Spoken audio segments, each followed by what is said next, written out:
सीताराम।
कथा और सत्संग, पूजा अर्चना, तप तपस्या, साधना और सेवा, ये सब एक ही भाव है।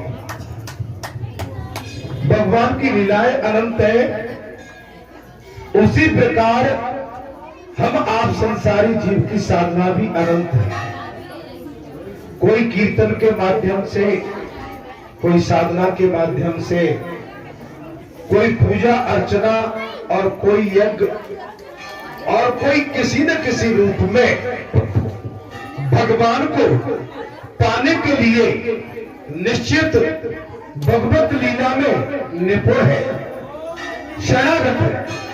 यहाँ पर सूत जी ने बहुत बढ़िया सुंदर प्रसंग किया। मैं सभी को नमन करता हूं। सभी श्रोता मेरे आदरणीय सम्माननीय माता बहन बेटी अतिथिगण, मैं सभी को साष्टांग दंडवत करते हुए भगवत कथा को थोड़ा आगे बढ़ाता हूं। आपका भाव, आपकी निष्ठा, आपका जो समर्पित भाव, जिस प्रेम के बंधन में भगवान से आप बंधे हुए हैं, ये आपकी सबसे बड़ी पूजा और तपस्या। इससे बड़ी तपस्या और जीवन में हो नहीं सकती। बाकी संसार संसाधन है, संसार केवल एक हमारे जीने के लिए एक जीविका है। बाकी हमारा ये जो स्वरूप है, इस समय ये भवसागर से पार करने के लिए मौका है।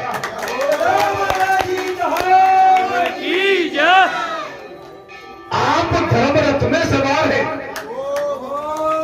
और जो धर्म रथ में सवार हो जाता है वो इस संसार से बड़े आनंद से पार हो जाता है। धर्म की नौका में बैठ जाओ, माने आपको आनंद का अनुभव अनुसरण इतना आएगा कि जो धन से भी हमको प्राप्ति नहीं हो सकती। जानते हो, जिस समय राम, रघुनाथ और रावण का धर्म युद्ध हो रहा था, युद्ध हो रहा था, विभीषण जी कहते हैं, बोले प्रभु, हमारे बड़े भ्राता अनुज के पास तो महाराज रथ है, विमान है। महाराज आप कहें तो आपके लिए रथ की व्यवस्था की जाए। भगवान ने बहुत सुंदर जवाब दिया है विभीषण जी को। महाराज बोले, विभीषण जी आप चिंता मत करो, तुम्हारा बड़ा भाई भले ही किसी रथ पर सवार हो, लेकिन मैं इस समय धर्म रथ पर सवार हूं।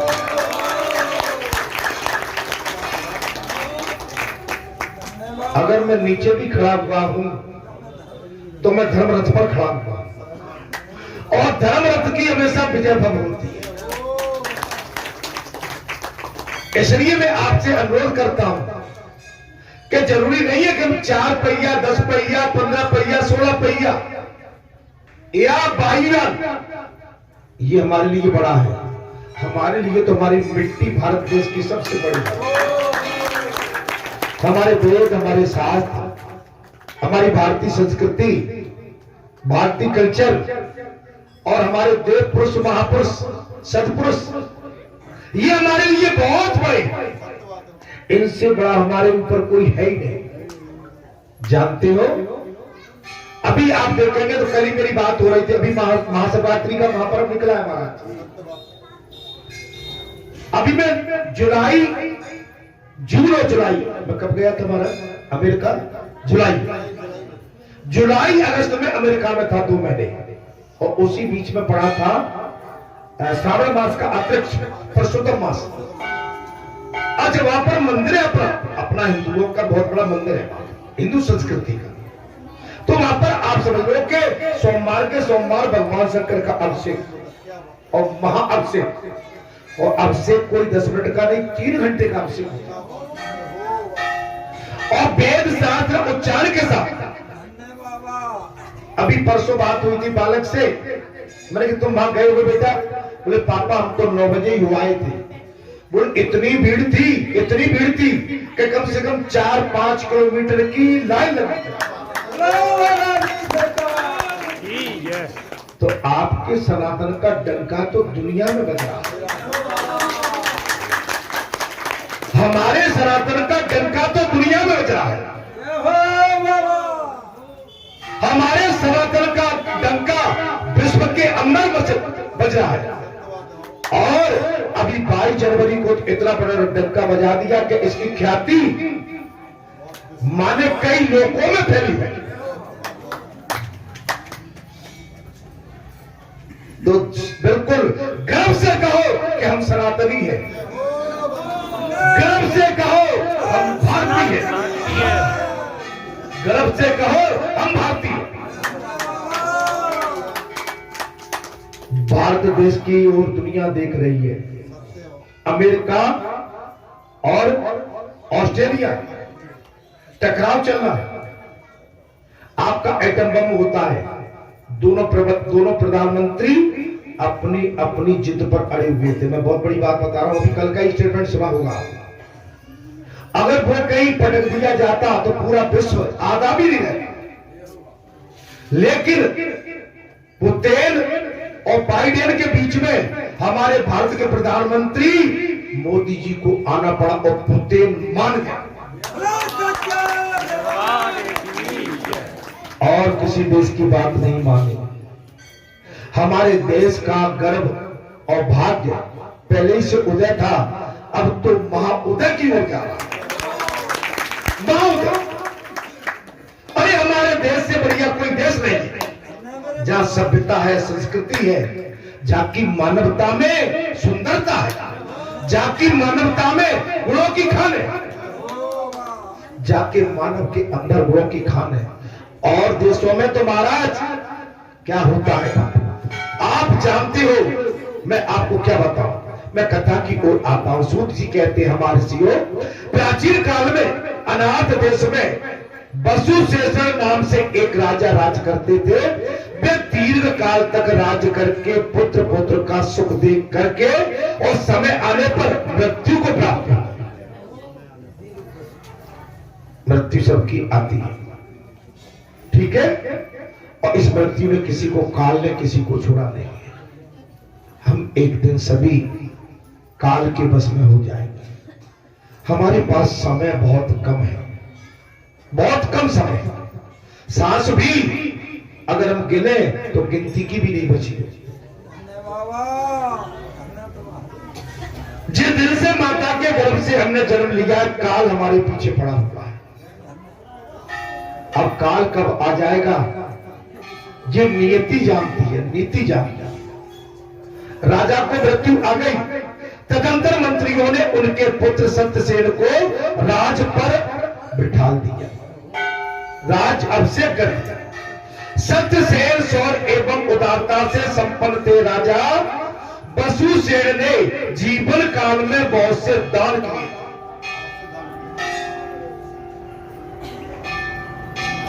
अच्छा, दान के बगैर काम नहीं चले। आप हम संसार में आए हैं, कहीं मुट्ठी बांधे रहे और इन हाथों से खोल के दान नहीं किया तो पछताओगे। जीवन में पछताना। ये देव स्थान, ये संतों के स्थान, ये इसलिए नहीं बनाए गए, ये हमारी भारतीय मूल संस्कृति की सुंदरता, भव्यता, दिव्यता है कि हमारा कर्म भी दान के प्रभाव से फलता फूलता है। हमारी संतानें दान धर्म से फलती फूलती है, दान धर्म से हमारे वंश आगे चलते हैं। उस दान के ही प्रभाव से दिव्य वस्त्रधारी एवं दिव्य रत्नों से विभूषित श्रेष्ठ बीमार पर बैठकर स्वर्गलोक में चले गए, दान के प्रभाव से। अच्छा, दान कभी कुंठित होके नहीं, खुले भाव से दान, खुले भाव से।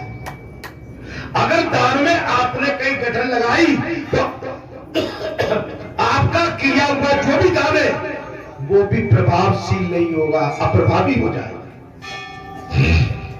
अरे क्या करें, वहां गए थे बालाजी धाम में, इतने पड़े थे वो भी मैंने दान में डाल दिए। पछताए कहीं आपने? तो यहां जो दान किया आपने, जो भी किया वो आपका व्यर्थ में चला गया। ऐसा दान मत करो जो आपको आनंद न दे, आपको अंदर से आनंद की अनुभूति न करे। बंद कर दो, बात बंद कर दो। अच्छा देखिए, उस दान के प्रभाव से वो दिव्य वस्त्रधारी एवं दिव्य रत्नों से विभूषित होकर श्रेष्ठ विमान पर बैठकर स्वर्गलोक में चला गया, दान के प्रभाव से। महाराज, पर वहां जाने पर भी भूख की पीड़ा से घिरे हुए, भोजन नहीं मिला। उनका चित्त प्यास से दुखी था, व्याकुल रहता था, मुंह सूख जाता था। उन्होंने इंद्र के निकट जाकर कहा, सो श्रेष्ठ मुझे भूख प्यास कष्ट दे रही है। क्या दे रही है? बोले इंद्र श्रेष्ठ देव, मुझे भूख प्यास दुख दे रही है, इसका क्या कारण है बताइए। हे सचीपते, हे सचीपते बताइए इसका कारण क्या है। भूख से अत्यंत पीड़ित रहने वाले पुरुष को इन दिव्य आभूषणों और वस्त्र और विमान आदि से क्या सुख मिल सकता है? मैं विमान पर बैठा हूं, आभूषणों से लगा हुआ हूं, लेकिन भूख लग रही है, प्यास लग रही है। इंद्र बोले, राजन तुमने असंख्य दान किए। इंद्र बोले, राजन आपने असंख्य दान किए, परंतु कभी किसी को अन्न दान और जलदान नहीं दिया।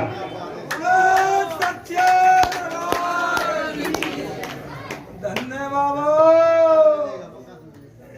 और दान दो तुमने, अन्नदान और जलदान नहीं किया। इस कारण तुम स्वर्ग में भी भूखे प्यासे रहते। स्वर्ग में तो आ गए, लेकिन आपने असंख्य दान किए, जलदान अन्नदान नहीं किया। जो इस लोक में और परलोक में सनातन तृप्ति की इच्छा रखता हो, उसे सदा दक्षिणा से अन्न और जल का दान करना चाहिए। अन्न एवं जल का, अन्न और जल का दान न करने के कारण तुम स्वर्ग में भी दिव्य आभूषणों से विभूषित एवं श्रेष्ठ विमान पर आरूढ़ होकर भी भूखे प्यासे होते। हमारी माता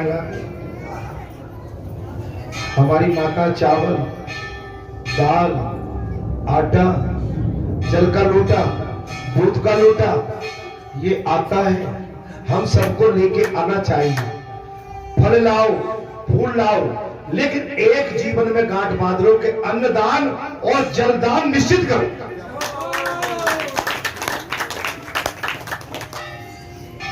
राजा ने कहा, महाराज देवराज ऐसा क्या कोई उपाय है जिससे ये मेरी तीव्र, महाराज तीव्रतम सुधा पिपासा शांत हो जाए, मेरी भूख और प्यास दोनों मिट जाए? ऐसा कोई विधान है महाराज? इंद्र बोले उपाय तो है। यदि तुम्हारा कोई पुत्र सदा ब्राह्मणों के लिए अन्न और जल दे तो तुम्हें तृप्ति प्राप्त हो सकती है। अगर तुम्हारी संतान मृतलोक में ब्राह्मणों को जल एवं अन्नदान करती रहे तो तुम्हारी तृप्ति क्या हो सकती है। परंतु तुम्हारा पुत्र भी तुम्हारे लिए संकल्प करके ब्राह्मणों को अन्न और जलदान नहीं देता। हमारा पुत्र भी नहीं काम में कर रहा,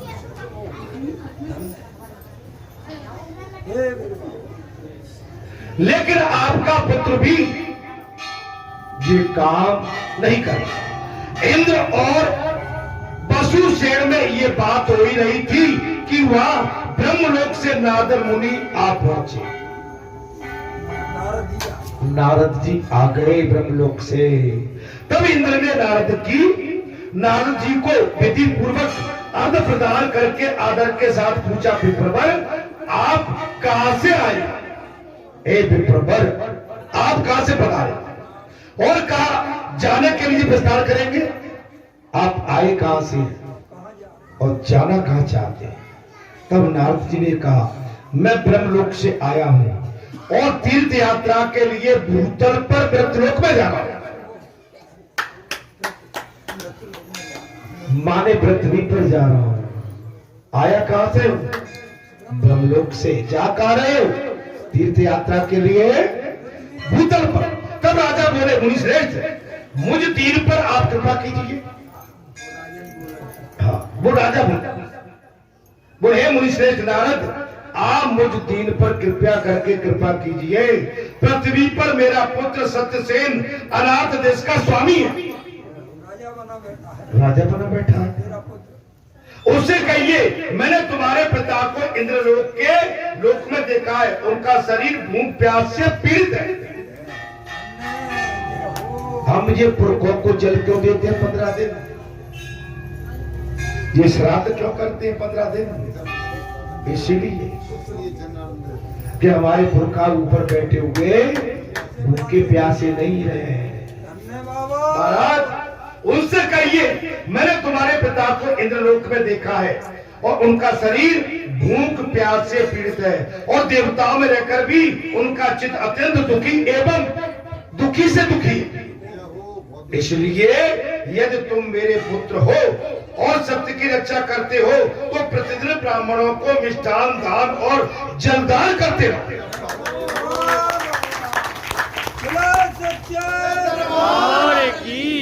तथास्तु। नारद जी ने कहा तथास्तु कहकर मुनीश्रेष्ठ नारद ने राजा का संदेश सुनाने की प्रतिज्ञा की और इंद्र से विदा लेकर भूलोक की ओर चल पड़े। वह क्रम से अनेक तीर्थों में भ्रमण करते हुए अनाथ देश में आ पहुंचे। थोड़ी सी कथा और बची है, पूरी कर दूं? जी महाराज थोड़ी सी और सत्यसेन मिले। राजा सत्यसेन ने नारद जी का पूजन किया। तत्पश्चात मुनि ने एकांत में आदर पूर्वक उनको पिता का संदेश सुनाया। महाराज और ये बात सुनकर सत्यसेन ने विधि पूर्वक नारद जी की पूजा करके उन्हें विदा किया और पिता के उद्देश्य से प्रतिदिन सहस्त्र ब्राह्मणों को भक्ति पूर्वक मिष्ठान भोजन कराया। धर्म संबंधी अन्य समस्त कर्मों को छोड़कर ग्रीष्म काल में विशेष रूप से प्याऊ लगाया।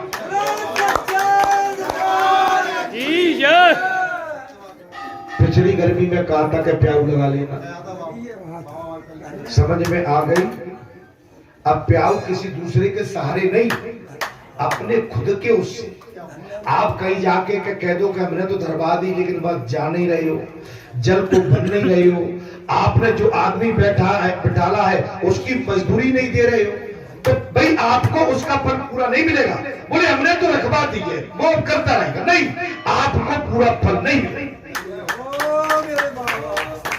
लेकिन कुछ चतुर होते हैं बताने के लिए हमने धरवा दी, बस चाहते भी नहीं, पानी भी नहीं भरते। और जो मजदूर कोई हम बैठाते हैं ना, अपन तो नहीं दिन भर बैठ सकते, उसकी सेवा भी पूरी नहीं। जब आप पूरा कर्म करेंगे तब आपको उसका भाग मिलेगा। बारात बल्लू भैया तो प्याऊ लग जाएगी अब किसे? हाँ बल्लू तो लगा देगा।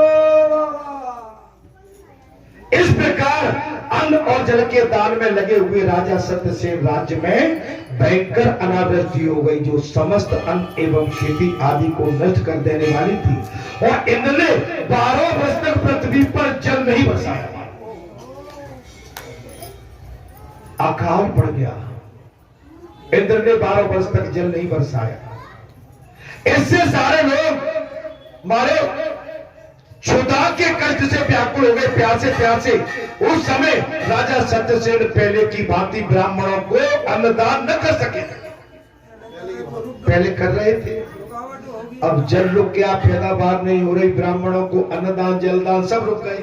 तब उनके पिता स्वप्न में दर्शन देकर बोले, तुम पुत्र के रहते हुए मैं स्वर्ग में स्थित होकर भी भूख प्यास से व्याकुल हूं, अतः तुम अन्न दो, मिष्ठान और जल का दान करो। ये स्वप्न देखने के बाद राजा को बड़ा शोक हुआ। अन्न के अभाव के संबंध में उन्होंने मंत्रियों के साथ बैठकर सलाह की और कहा, मैं अनाज के लिए भगवान शंकर की आराधना करूं।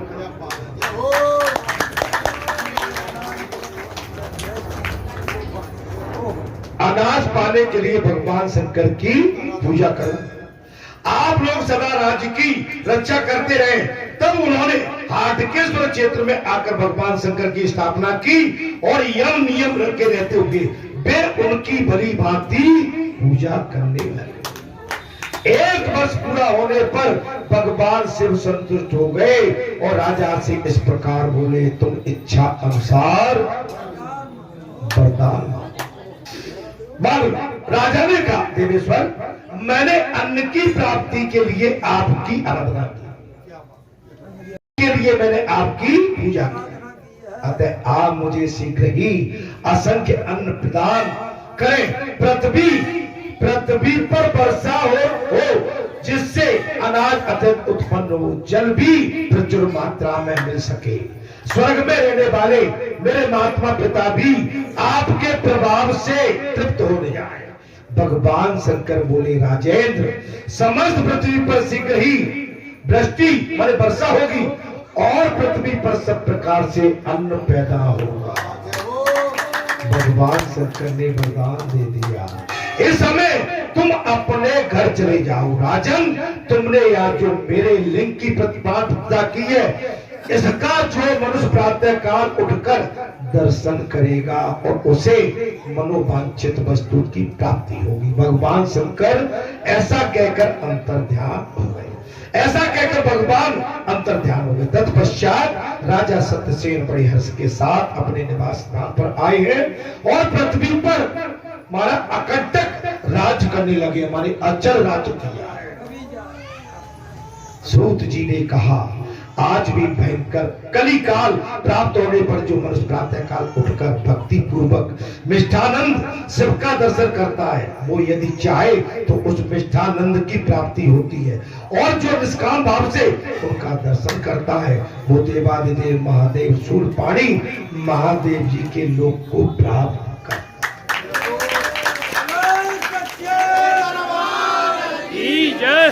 भक्ति में शक्ति होती है। आपकी निस्वार्थ भक्ति हो तो वो कल्याणकारी होती है, वो अपना ही कल्याण नहीं, वो संपूर्ण जगत का कल्याण करती है। और जो जीव अपने लिए निजी काम करते हैं वो स्वार्थ भरी भक्ति मानी जाती है।